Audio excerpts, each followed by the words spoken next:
ഒരു ദിവസം എൻ്റെ അമ്മ എന്നെ വിളിച്ചിട്ട്, നിനക്ക് നിന്റെ അമ്മയെ പറ്റി 2 വാക്ക് പറയാൻ പറ്റുമോ എന്ന് ചോദിച്ചപ്പോൾ എനിക്ക് അന്നേരം വലുതായിട്ടൊന്നും പറയാൻ പറ്റിയില്ല.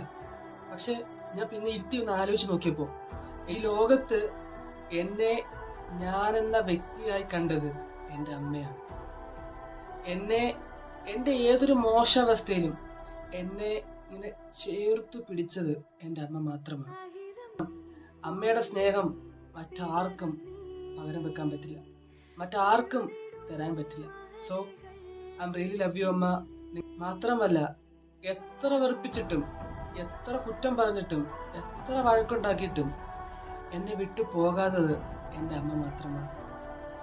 സമൂഹത്തില് അല്ലെങ്കിൽ മറ്റുള്ളവരുടെ മുന്നിൽ ഞാൻ കുറ്റക്കാരനായിരിക്കാം, മറ്റുള്ളവരുടെ മുന്നിൽ ഞാൻ ഒറ്റപ്പെട്ടിട്ടുണ്ടായിരിക്കാം. പക്ഷെ എന്നെ ഒറ്റപ്പെടുത്താതെ, എൻ്റെ വാക്കുകൾക്ക്